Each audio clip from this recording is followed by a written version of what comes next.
There's a topic that we've already discussed in one video, and that's black ground paintings. And we've also discussed the 4 different types of ground color, or 3 types of ground color, and then multicolor that are used for paintings, Himalayan art paintings.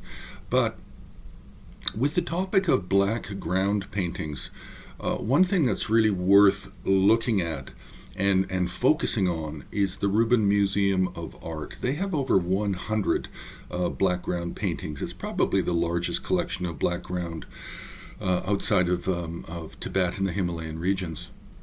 Now, out of that over 100 black ground paintings, I think the earliest is probably 13th, 14th century, and I believe it's a Mahakala.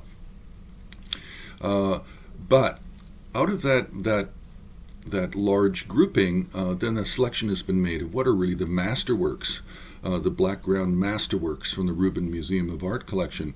And this is really a fantastic kind of group, because the majority of them, they really start from the, we really have to say it's the 17th century are really the best.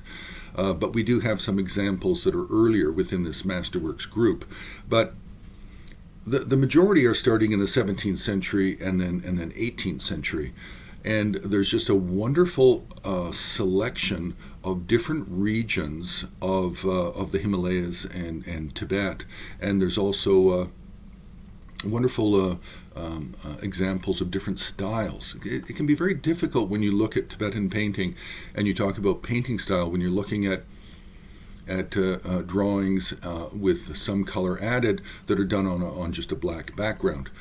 It's not as easy as when you have a multicolored background for paintings. So with this selection, we just have a great number of choices to look at for variations in style. So this is really not an iconography topic. This is about art history. It's about painting. It's about recognizing styles and regions, and also looking at the variations in the way color is added. Some paintings are very minimalist in terms of adding any other color other than the gold or ochre or brown outlining done for the basic central figure and secondary figures. But looking at these, then you can also compare how much more color is added to define figures such as lineage teachers that would be placed at the top, or how color is used to define the central figure in terms of a wrathful deity, with how the flames are added, and whether you're using red or yellow, or whether or not you're actually using gold, powdered gold or gold leaf turned into a paint.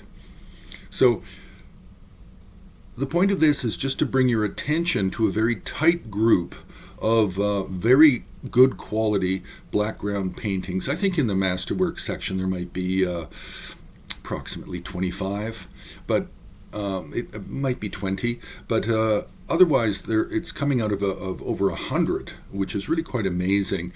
It's really a testament to Don Rubin and his attraction to wrathful topics and subjects in Himalayan art.